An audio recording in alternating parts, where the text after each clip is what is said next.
This is Optimus Prime, and you're listening to All Things Transformers.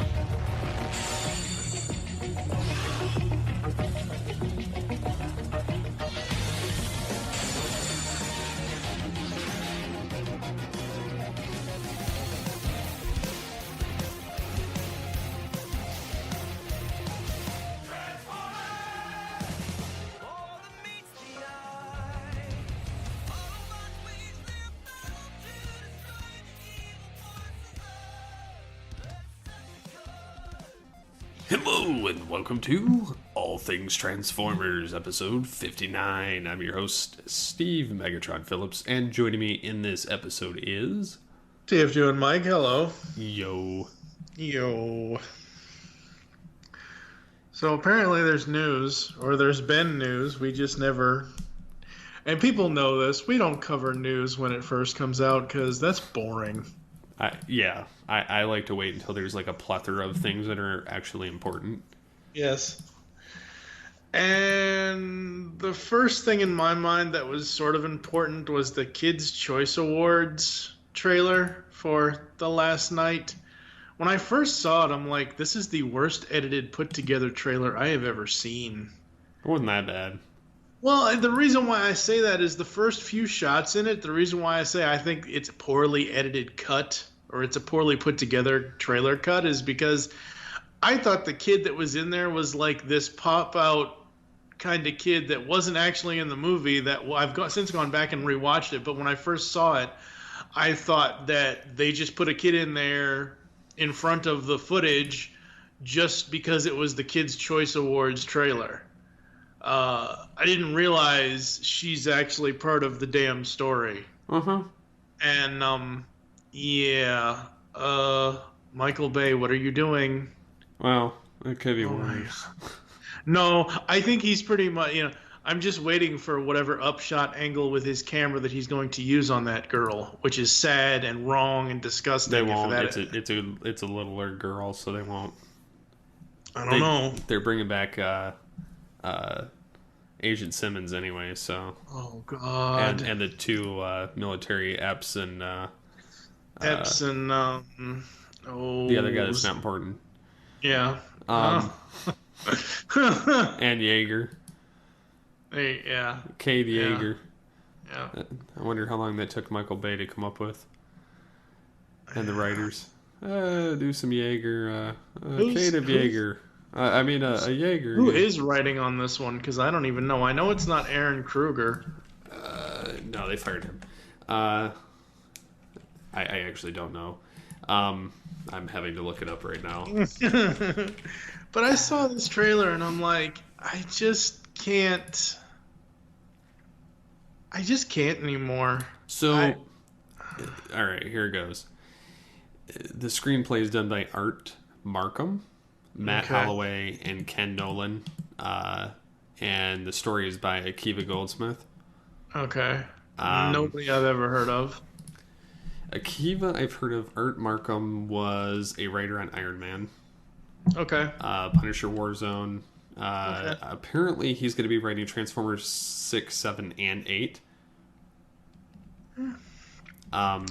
The problem is, though, Hold on. It's a part of the same think tank. So, Matt Holloway, who is known for, as well, Iron Man, Punisher Warzone, and Transformers 5, 6, 7, 8. And Ken Nolan, who's done Black Hawk Down. Okay. And Transformers 5, 6, 7, 8. And Akiva Goldsmith. You already said him. No, that's the last one I named. He's done... let me see where he's a writer. He's done the story for The Last Night, but he's done like Insurgent, I Am Legend, iRobot, Batman and Robin, Batman Forever. Jonah Hex, 3 bombs right there. 3 Paranormal Activities. Oh God, that's 6 bombs. Mask. There's a Mask program coming. Movie, probably. Yeah, I'll get into that in a minute. Yeah. He's an executive producer for one episode on the pilot of Star Trek Discovery, which has had nothing but problems. That show's gonna be held up for years. That show's gonna. We'll be on our deathbeds when Star Trek Discovery comes out. Well, funny enough, they just cast their captain. And it's Harry Potter's Malfoy's dad on the thing. So, but anyways, Akiva's doing Transformers 5, Bumblebee, and 7 and 8. Okay. So here's the problem I have with Michael Bay movies and him actually hiring writers. He didn't do it. Hasbro did it. Hasbro has a giant think tank now. Okay, and that's fine. It doesn't matter. It really does not matter. Even though Hasbro was supposed to be the big boss, as soon as Michael Bay gets his hands on a microphone and gets his ass in that director's chair, it's whatever the fuck he wants. I'm sorry to say that, but that's just what it is. It's whatever he wants, damn the story. Because there's so many times that I've seen him hire writers that write a decent story and he goes back in and changes something to screw it all up. He's not actually allowed to do that now, because of the. Let's hope not. Well, because of the whole think tank with Hasbro, they have this certain direction they're wanting to go, and so that's what's going to happen. So, anyways, John Goodman will be back. Anthony Hopkins will be in it. Stanley Tucci, who was in the last one, who created the Rubik's Cube Transformers. Yes. Josh Duhamel, who was Lennox. Lennox and Epps, yeah. Yep, and then John Turturro's Agent Simmons. Ken Watanabe is going to be Drift again. John DiMaggio's Crosshairs, Frank Welker's Megatron, who actually looks like a Megatron. Finally. Yes, I know. Well, they had to give him a new look so Welker could come back and do it right. Yeah. Peter Cullen is Optimus Prime. He's like way down there on the credits list, though. But he's not, Welker's got a higher bracket than him. Jess Harnell's Barricade again. And then they've got.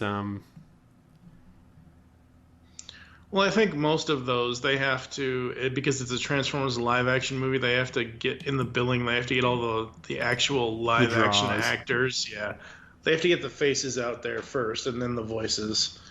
So, I mean, it's not going to be terrible. Compared to like the last two. Yeah. Or last three. I mean, three wasn't that bad, but 2 and 4 were terrible. Yeah. It's turning into a Star Trek thing. Except the even numbers are crap. Yeah. Granted, the rebooted Trek, the even numbers are crap. So I guess it kind of goes. So kind of jumping ship there. Transformers: Robots in Disguise. The complete second season is on Netflix. And the 2.5 season is actually listed as season 3, and it's now on Netflix. Oh, cool. So you can actually watch everything that's out to this date so far, and I know that there's like another season coming. Yeah, they'll probably never. Robots in Disguise will probably hit 4 or 5 seasons, maybe. That's just the way it kind of goes, and then they'll, a couple of years down the line, they'll say, "Oh, we've got to update, we've got to change, we've got to." Funny you should say that. Do something. Because like they're gonna do the Combiner Force thing next, but funny you mean should. In Rid, they're doing the Combiner Wars. Combiner Force. They're gonna whatever. Yeah. So. Yeah, there's been some rumors floating around, and I think I may have brought that up with Kilby on, but I'm not entirely sure. But there's an interesting set of silhouettes and Deviant art titled "New Dino Transformers." Okay. Basically, nothing is known about the project except that this particular artist has permission to post the teaser now. So nobody knows whether it's a new IDW-led project or a Hasbro initiative. And funny enough, I've heard rumblings that there may be a new Beast Wars cartoon coming. That would be interesting. Like a totally new Beast Wars cartoon. Yeah, that would be interesting. As long as they get certain voice actors back. Yeah, I don't know if they'll do that. Well, if it's going to be totally new, there'd be no point.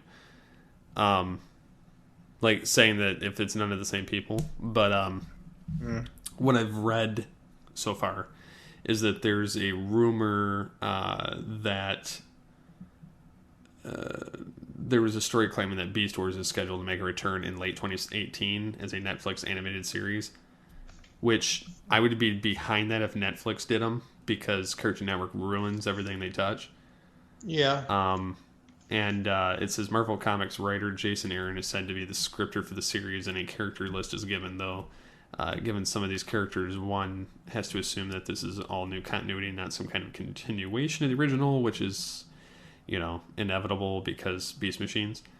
But it says the 11 characters are listed as follows: Optimus Prime, Megatron, Rat Trap, Ravage, Scorponok, Cheetor, Black Arachnia, Terrorsaur, Inferno, Rhinox, and Magmatron.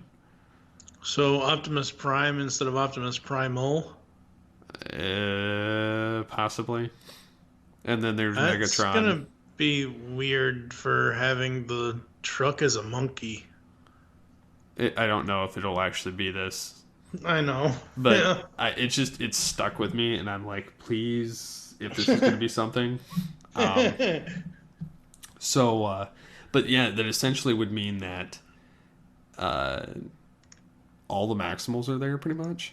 Most of the Predacons from the original start would be there. I mean, if you counted Terrorsaur, Inferno, and Scorponok, and then Ravage, which would kind of replace Tarantulas. Yeah. And then Magmatron is kind of his own tyrant. Yeah. Which makes you wonder who he would have. And I think he would probably have like Ravage and like Terrorsaur, and I think Scorponok and Inferno would be Megatrons. But you'd still have like a primal Rat Trap, Rhinox, Cheetor, Black Arachnia, maybe.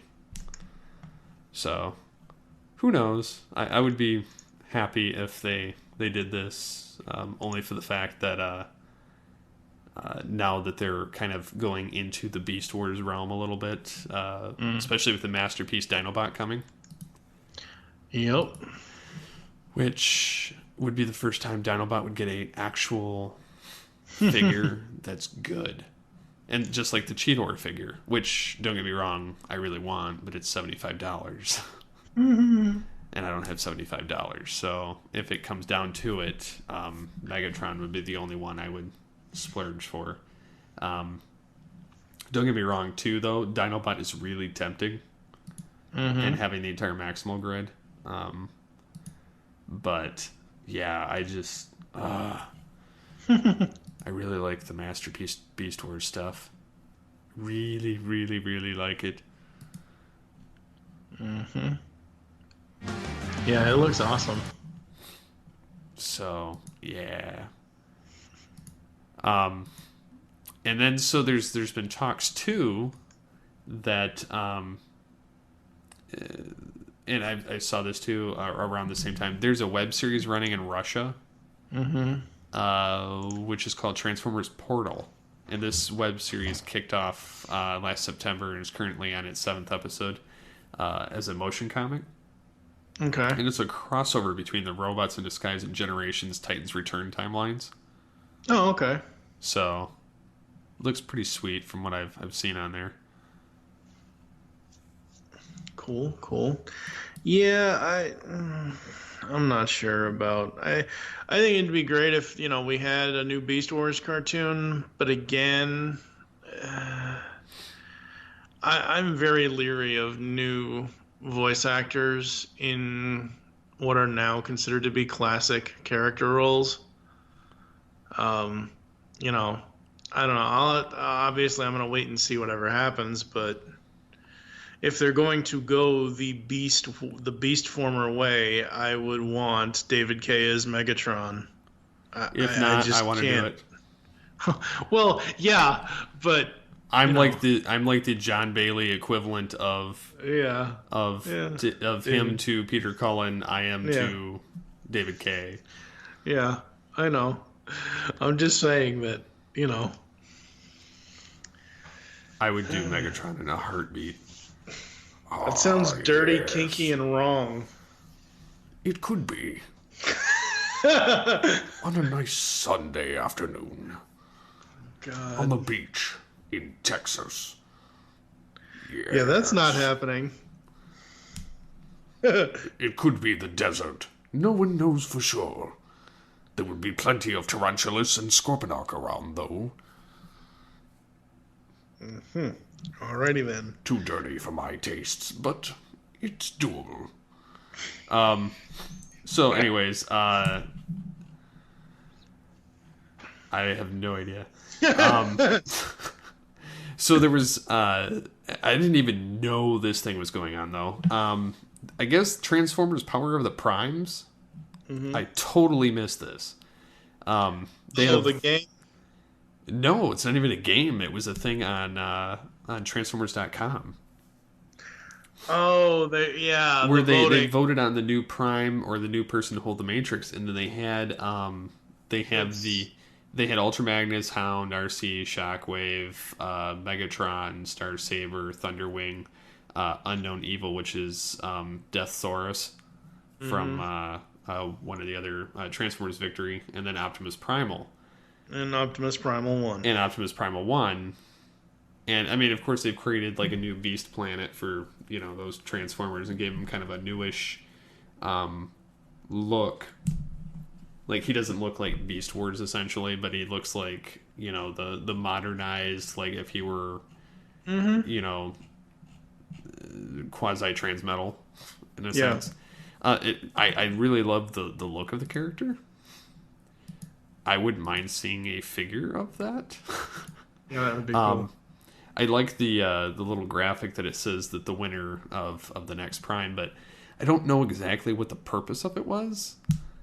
Yeah, a lot of these look, folks, I'm pretty much one of the reasons why we're doing Origins on ATTF for the most part is to go back and get other people's stories at this point. And that's another reason, other than the fact that Steve likes to gather up a bunch of news and talk about it, months later. But if we didn't do this, I haven't paid attention to Transformers news in at least 2.5 years. Like, whenever the last movie was, 2014 or whatever, but it's just 2015, I think, but whatever. But I'm just saying, like, yes, we have rescue bots. Yes, we have robots in disguise. But I'm not paying attention to either one of those two cartoon series. I'm just now getting back into catching up on the Transformers comics from IDW. Because I'm not following toys. I'm not following the Transformers toy releases. And it's just like, I don't know. It's not that I feel like I've lost.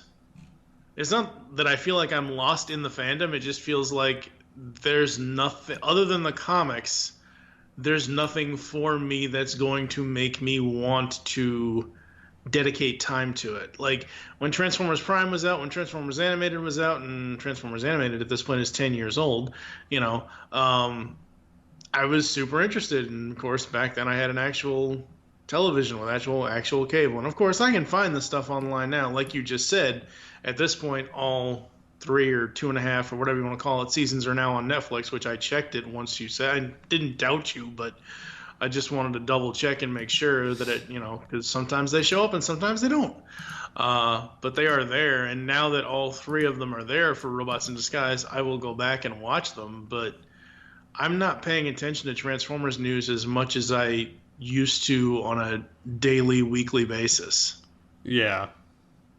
No, I mean, that's why I gather up. I actually make a folder of my favorites, and then I just gather up as many as I can kind of get my hands on.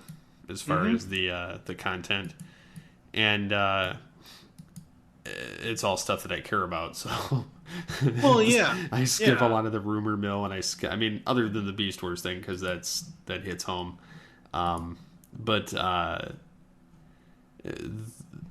like especially this thing with the Power of the Primes thing, like I'm kind of wondering what they're gonna do with it, because I like Beast Wars. So yeah, and then of course the Masterpiece figures. I'm really hoping Megatron shows up soon. I'm assuming they're gonna do a Rhinox, but I'm hoping not, because they came out with a really good Rhinox for the 30th and a Rat Trap that would be in scale almost. Yeah. With the Primal and the Cheetor and the Dinobot. So I'm almost hoping that they go with Megatron and start with the Predacons. Yeah, there's some awesome Masterpiece accessories that are floating around the interwebs from Japanese retailers like TF Source. They have an extreme set pop-up diorama of the control center set of the Ark and the Decepticon headquarters, and it's like $35. And then it's like these like cardboard setup, and you build the like the main computer console for Teletran 1. Cool. And so it's like a whole, like it's like a it says it's over 10 feet wide when you fold it out, and it's 1 foot tall, so it would easily fit with your Masterpiece figures. That's awesome. So I thought that was really neat, and it's fully detailed like the cartoon. And the Decepticon one is the same way. Nice That is Decepticon purple and super everything. cool. Yeah, it's and it's gold for the orangey gold for the Autobots. It's very, very much like the show. And then of course they've come out with a new Masterpiece Megatron MP36, the orange barrel gun cap. And they actually made this Megatron look show accurate, unlike the previous Masterpiece one that came out that rusted. And this one you can actually change the head and the chest to give him the battle damage from Transformers the movie. Oh wow. Yeah. That's awesome. And it has lights and sounds too. Voice quotes and sounds attached to Megatron's arm with his scope. So yeah, Very cool. Very cool. If I could afford that, I would have it. But it's like $250. Jeez. Yeah, I mean, he's got his Energon mace. He's got his control helmet. He's got like 3 different faces. His pistol that he shot Prime with. The key to the plasma energy chamber, which shows up in Beast Machines. His Energon sword, and looks like another piece to like his mace, but it's pretty slick. So there's one, I don't know, have you ever, I doubt it, but have you ever seen anything on Transformers Earth Wars? No, that's the mobile game. Yep. Yeah, no, I don't do mobile. So actually they're coming out tomorrow with the ability to change factions finally. So it's been out since last year about this time, and I jumped on board in probably about late June and have been hooked with the game since. Obsessively so. It's to the point, like, because you can get 1-star, 2-star, 3-star, 4-star, and now they've just opened up 5-star characters. I have no 4-star or 5-star, but because they're extremely difficult to get. But I have 2-star and 3-star, like Galvatron and Megatron and Starscream and Scourge and all this, like the Thundercracker, Skywarp. A lot of those kind of characters, Cyclonus. So it's been pretty fun to play, and I have like 4 squads of Decepticons, but the ability to add Autobots now is going to be pretty slick. I had Deathsaurus too, and Nemesis Prime. So it's sweet. I've enjoyed the game, but there's a new game coming, rolling out April 5th, and it's a generational game called Transformers Forged to Fight. Mm-hmm. And it's got Peter Cullen and Frank Welker doing their characters respectively again in it. And the graphics are pretty decent, and it's mixing generations together. So you could get, like Combiner Wars with Titans Return, with Generation 1, with Beast Wars, with the Movieverse. Because the only Beast Wars character they show so far is Rhinox, transforming in the game. And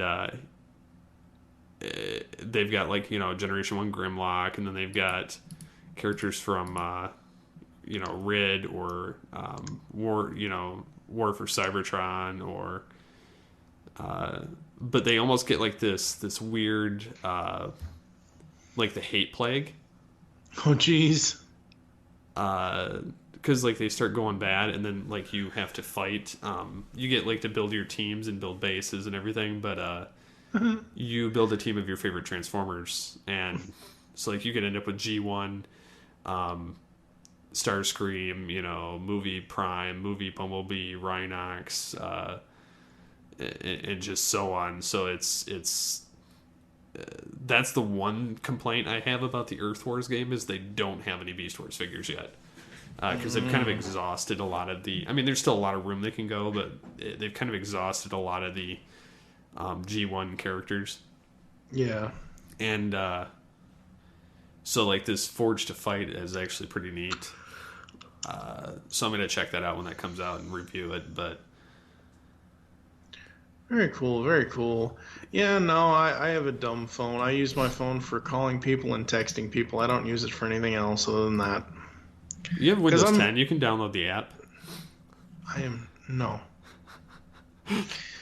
No. Come on. No. You only need a mouse to play. No. Come on. No. That'd be like strangling the cat. Do it for your country. Right. If you don't, no one else will. I'm going to Canada. See ya. Skype don't work there. Yes, it does. I know. It works funky, but it works. It's Canadian Skype. America Junior. So I also saw this other kind of goofy article, and I'm not sure. I'm going to go through the list of it. It says the 15 craziest Transformers fan theories. Oh Lord, is this from CBR? No, this is Screen Rant. Oh, okay. They're actually credible.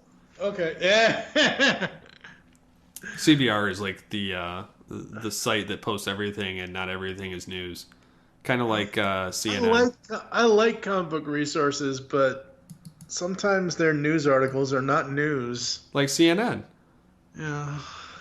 And I'm not saying it's fake news, because it's not fake news, but they advertise it as news, and then you click on the article, and it's not like... It's not fake news, it's clickbait. Yeah, well, and I know this is a tangent. This has nothing to do with Transformers, but I'll bring it back. It's one of those things where I've said for years, ever since I've been on the show with you, for me, film locations are not news stories. The fact that Michael Bay is going to be in Detroit destroying buildings is not a news story to me. And that's like as bad as saying Michael Bay crapped his pants today on South Southern Boulevard, and someone had to bring him a diaper. Talk about shooting for the wallet. He shot for the colon. Ew. No, I am not juicing on that one. You're the one that said juicing. I would have never used that phrase. Hey, it's been 25 years since Sonic came out. Anyway, CBR earlier posted, this was earlier in the week, they posted a news story on Facebook about Cable being in Deadpool. And I thought it was going to be some sort of something to do with Cable being in Deadpool. Half of the article is giving us a history of the character of Cable. And I'm like, where's the news? This is not news. Here's the garbage. Now the news. Yeah. So I guess I'm going to go through this list because Go ahead. I just want to hear your opinion on it, and then I'll give my opinion on it. Okay. Because I found it to be... I'm sitting here like... Some of it I'm scratching my head. So... It says that they've searched through the vast catalog of Transformers lore, studied the message boards and the various pedia entries, and come up with the most convoluted, bizarre, and a couple of mildly reasonable explanations and rumors about the franchise. Not all of them are true, some of them are retcon true, and some of them are just fun. It says, for your reading, the aesthetics pleasure, the 15 craziest Transformers fan theories. Number 15 is Waspinator has an immortal spark.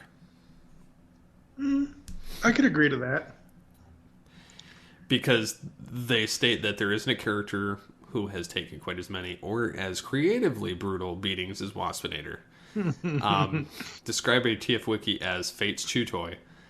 Yeah. Yeah. Yeah, that sounds about right. I mean, Waspinator has been through a lot. Waspinator, has gotten blown up, chewed on, stomped, thrashed, crashed, all kinds of stuff. So I could agree to that one. Because it never actually officially says it, that he's immortal. They only state that Starscream and Rampage have an immortal spark. Yeah. But I would almost argue that Waspinator does, just for the amount of crap that's happened to him. Yeah, and I mean, you look at the guy as a guy that's been beaten down for God knows how long, and then at the end of the series, he's like, no, Waspinator not follow Megatron, or whatever he says, and, he goes... quit! Yeah. I'm not follow you, some Commander Kissbutt. Yeah, exactly. Exactly, and he takes over the humans, and then he gets bored, and he ends up shooting off to Cybertron and becomes an emo motorcycle. Who is so much cooler. Yeah, I know. Until he was like, Thrustinator at the end. Yep. That was funny. So, number 14. Optimus Prime and Ultra Magnus are brothers.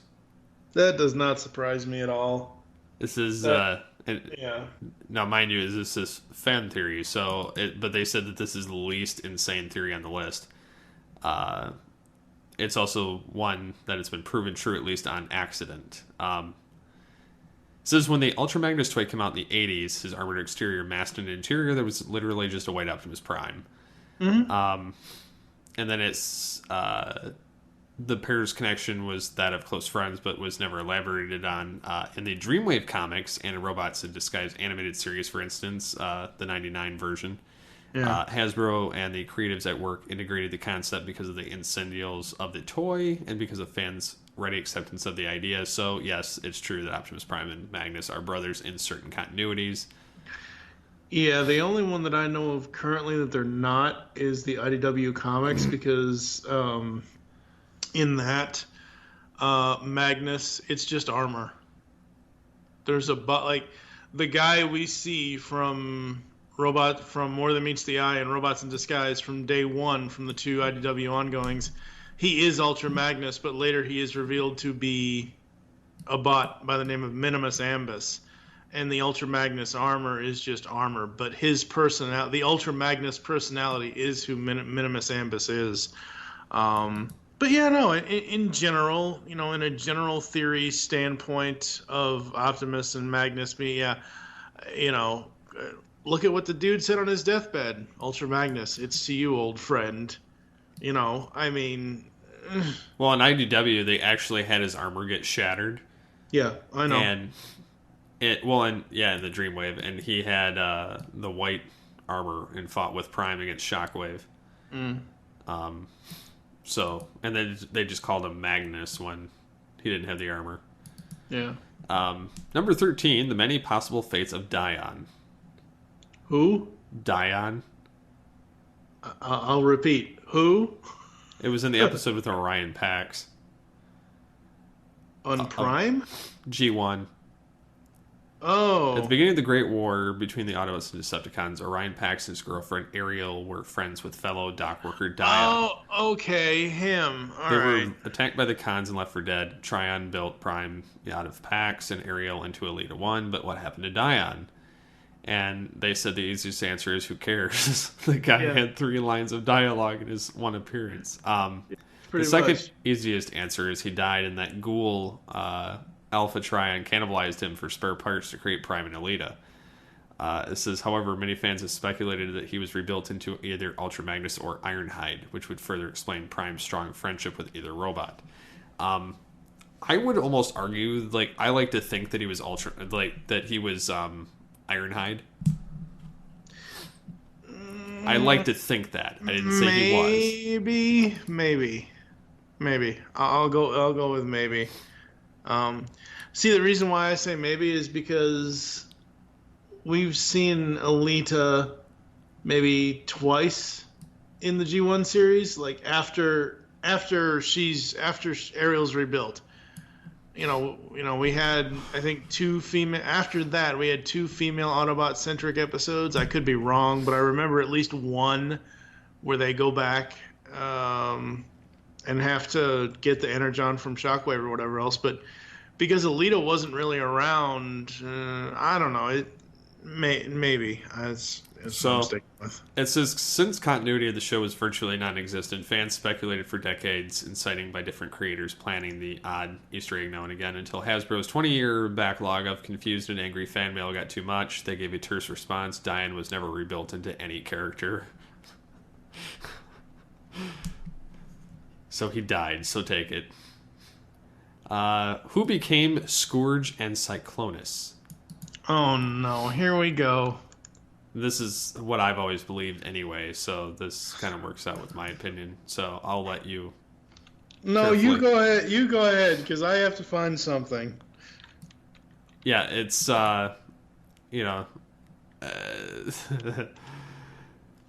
so it's been a clearly necessary long-running debate in the fandom.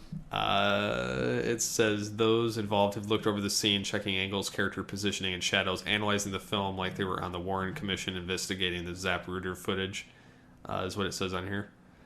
I like to believe that Thundercracker became Scourge and Bombshell became Cyclonus, which is what they state here, and Skywarp became a sweep. Mm-hmm. So that's my general consensus too, is what they have. Right. And it says, and as Skywarp became one of the sweeps, but no one really cares about Skywarp. There are plenty of people that do care about Skywarp. My brother was one of them. Yeah. He loved Skywarp. My other brother liked Thundercracker, and I liked Starscream, so it kind of worked out. Let's go back 7 years, because I wrote a blog post about this whole damn thing. I vaguely remember. In the image, okay, so basically going off of, and I should probably update this with the new 30th anniversary version with these, with new pictures, but in the image, when they first show them, you got, from left to right, Kickback, Thundercracker, and Shrapnel. Then you get all 5 shown. Thundercracker equals Scourge, Shrapnel/Kickback equal the sweeps, Bombshell and Skywarp equal Cyclonus and his armada. That's what I surmised 7 years ago. Which is the same thing. Yeah, yes, because Bombshell clearly turns into the main body of Cyclonus. So we actually learned how to speak. Oh, yes. Finally, after all this time, Bombshell can speak English. So, yes. So getting back to the next one in this, the many origins of Tarantulas. Anything beast words, we pretty much know. But I'll go through their thing anyway. It says because there's no specific origin. It says after being revealed as a member of the Cybertron Cybertronian secret police, Tarantulas also mentions that he and the Tripartite Council aren't descended from Autobots or Decepticons. So their existence wouldn't be altered by Megatron destroying the Ark, following one of his many patented insane plans, betrayals, and angry Megatron throws him, calls him Unicron spawn. So it creates continuity issues. However, it was meant as an insult as well, because it says series creators Larry DiTillio and Bob Forward never had a direct idea for the Spider's origin. Had Beast Wars continued for another season rather than being replaced by the Beast Machines.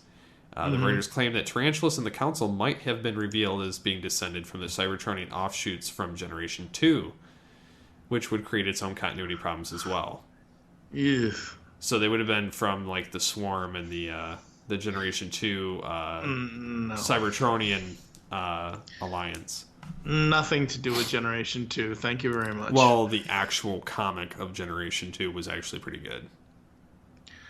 That's fine, but if you're talking about that green and red cartoon series, hell no. It never existed.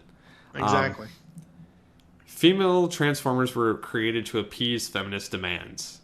Oh no. Do we really have to talk about this? This is one of the rumors or fan theories. It says craziest fan theories, so... I know. Because it says that they were introduced all at once in the cartoon and the comics, because there was only male robots. And it says, obviously they don't sexually reproduce, so it wasn't really a point. So it's one of the crazy theories. So I'm scanning this, but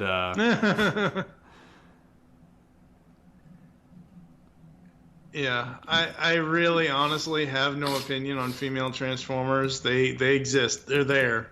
It says no one seemed to care about gendered Transformers except for Hasbro itself, who just wanted to sell toys. So, yeah, they created RC, Chromia, Wingblade, Black Arachnia. Michael Bay's Transformers are human creations from the future. Okay, moving on.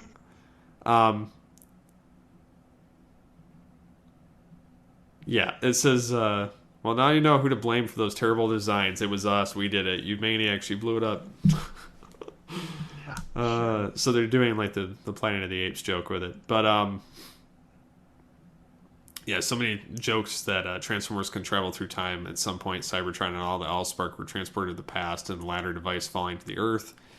The Autobots then go search the planet for it, explaining why they had been on the planet for thousands of years already. Which I think that it's just a crappy series that with aliens that came to Earth.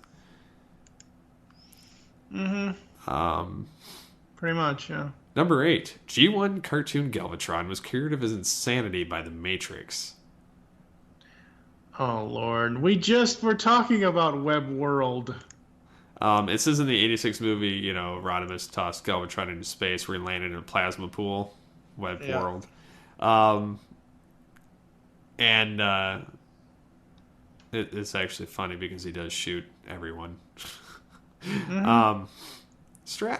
Strategy is for cowards.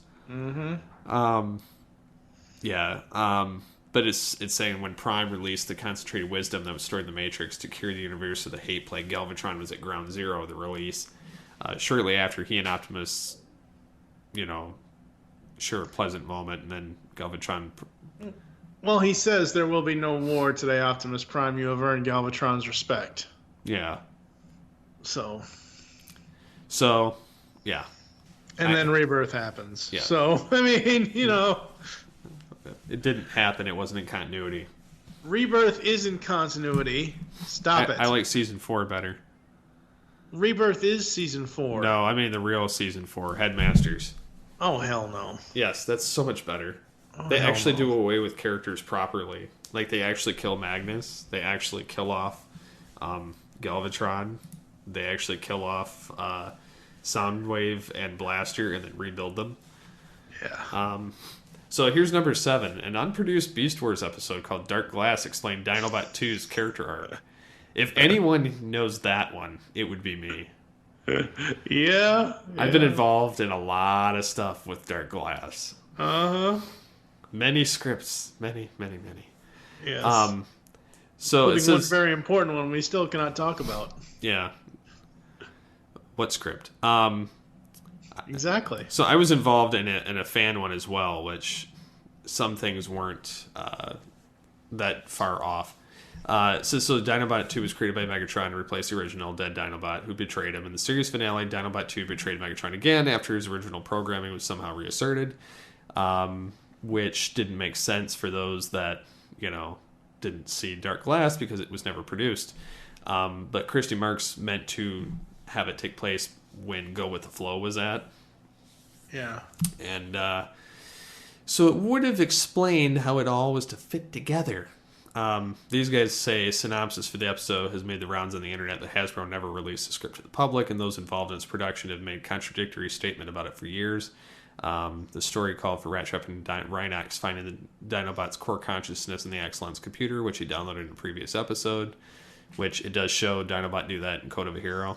Or, no. He does it when he's about to switch sides. Yeah. When he traders back to the Predacons temporarily. Yeah.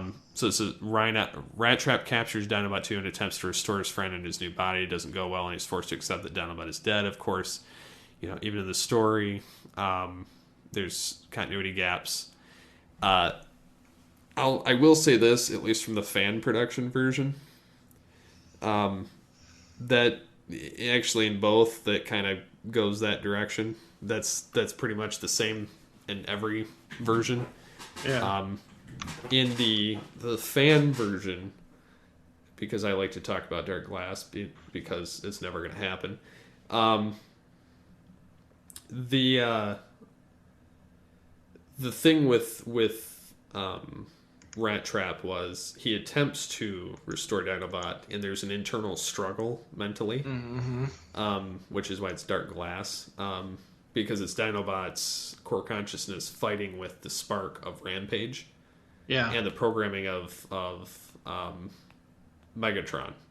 Right. So you have the three kind of fighting all inside Dinobot's head, and so from time to time he's able to snap out and talk to Rat Trap, but eventually ends up blasting Rhinox and Rat Trap and scurrying away.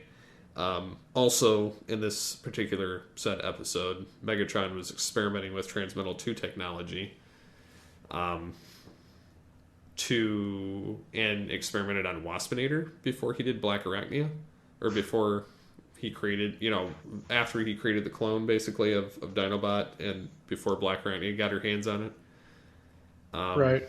And it was like a shell, more so. In other words, it was like an armor of Transmetal 2, but it wouldn't actually stick. So, and then also this is where Megatron would have devised his virus that he takes to beast machines. Interesting. So there's a lot of things going on, but this essentially means that when Rampage's spark was extinguished, Dinobot's core consciousness was able to surface and take over completely, which is why he traded and had his honor and everything else. So it's not far off. Nope. Here's the next one. Brawn dies, lives, and becomes a Decepticon, sort of. So Brawn died in the movie. He appears in a season 3 episode at least once. Dark Awakening. Yep. In the Autobot Crypt. Oh, he was not seen in the Autobot Crypt. Yeah, he was not seen in the Autobot Crypt, but there is an episode. I think it's Web World. It might be another one. I don't remember, but there is an episode where I specifically saw Brawn fighting in one of the Rodimus Galvatron battles. Well, it says thanks to ACOM's error-laden animation, Brawn would appear several times after his death in wordless action scenes, sometimes even fighting for the Decepticons and alongside both the Combaticons and Verticus, which they combined to create. And it says, well, that's more of a joke than a theory. You could make the argument that Brawn was a traitor all along. In the cartoon, he was extremely gung-ho against the Decepticons to the point of protesting too much, and even tried to get the other Autobots to believe Mirage was a traitor. In the movie, perhaps he leaked the shuttle location to Megatron and was shot in the shoulder while the others were killed to help keep his cover, which he eventually abandoned when Megatron was killed during the battle. I like that theory, but I know that it's BS. It's just animation problems. Mm-hmm. Absolutely. But it's still a good theory. Another Michael Bay one. I'm going to skip it. Teletran 1 was destroyed to spite Casey Kasem. He was the voice of Cliff Jumper in Teletran 1. Because it says during the production of Season 3, Kasem quit the series because the script for Thief in the Night, which Kasem made, Arabic descent, felt was racist, and then,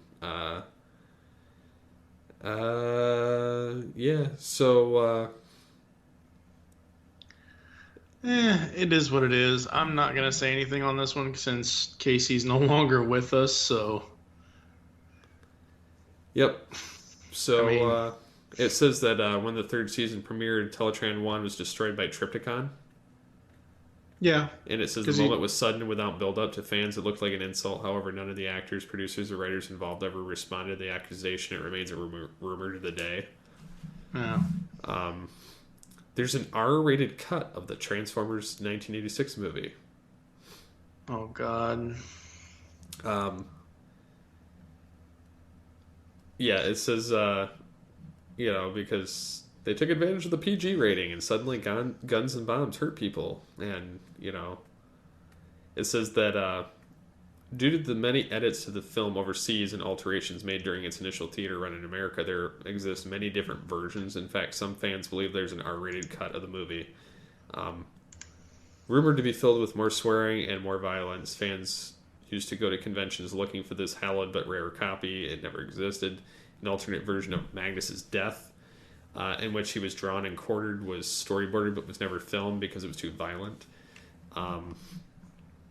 And then the only rumor that may hold water involves Prime's death. Reportedly, he turned black as he did in the original cut, only to then crumble to dust. This was changed mid-release because kids responded with horrified tears.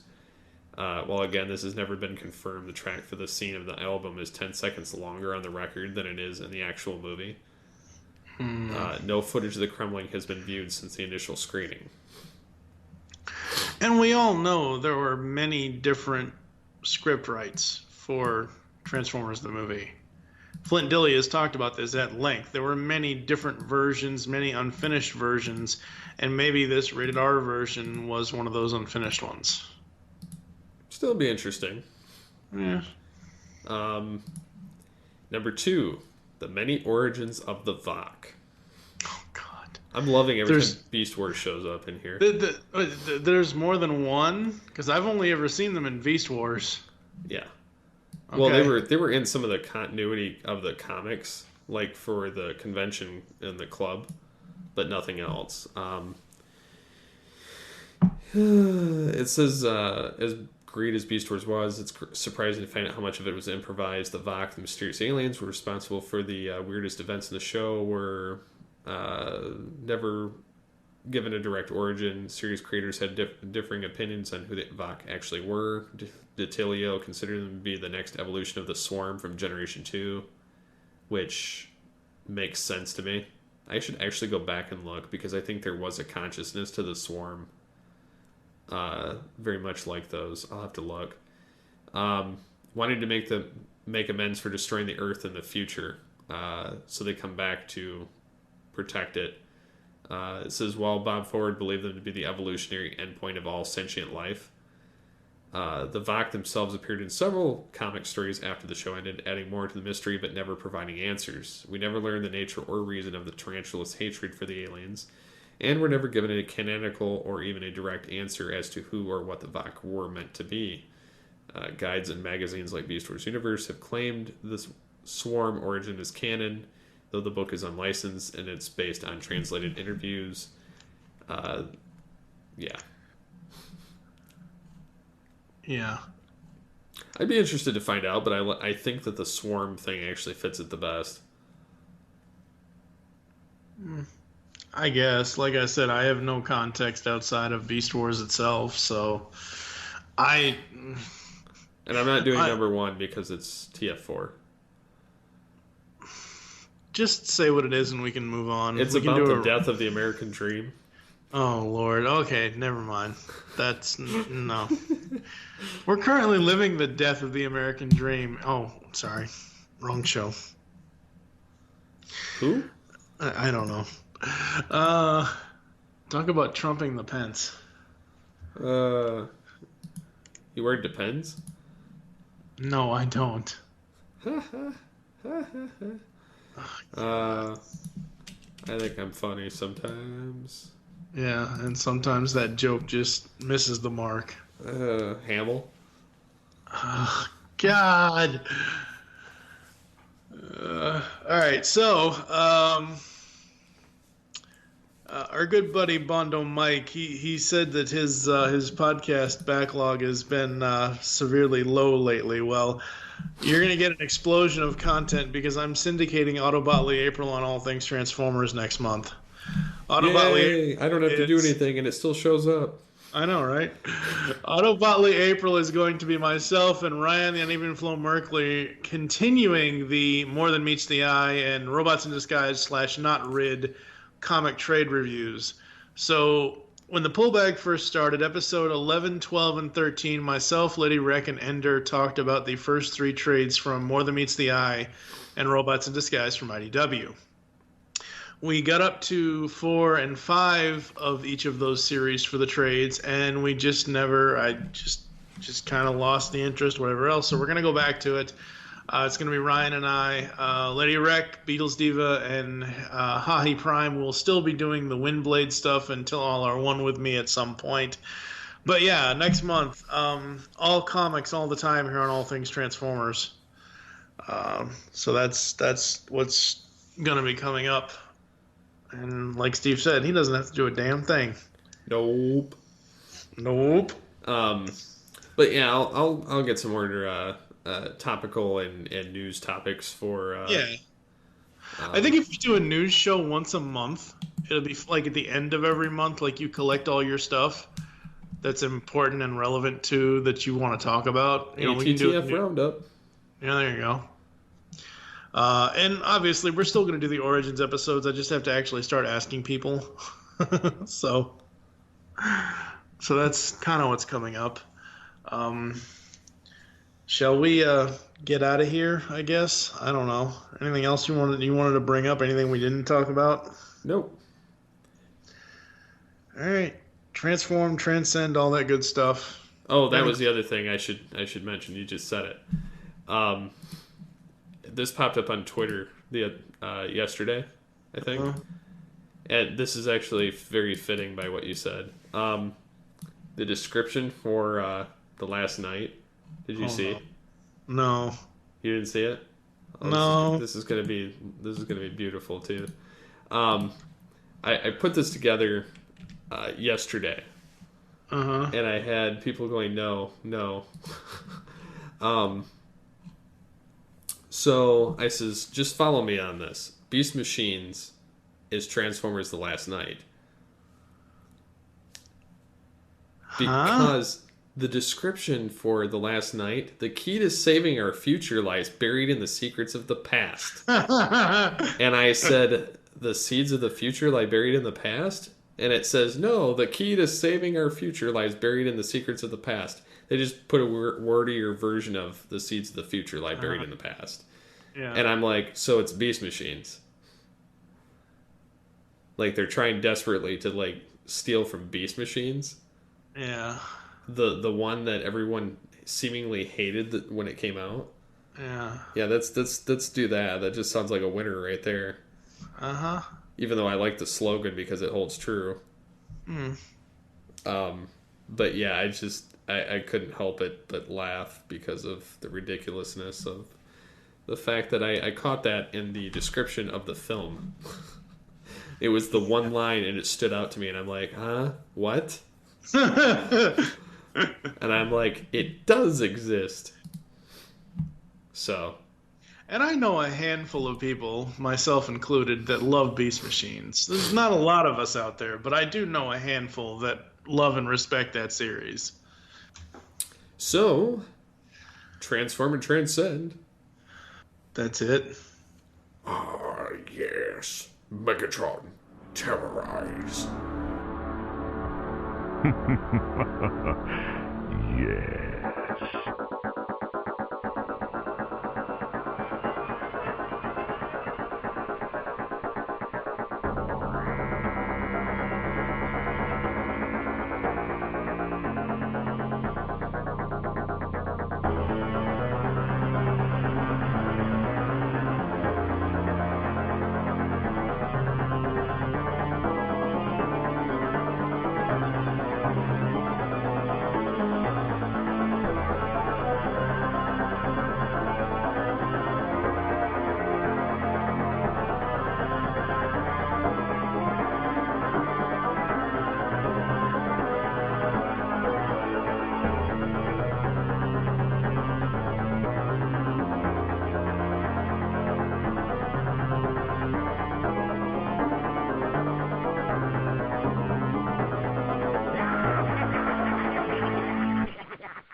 I wish to speak to my lawyer.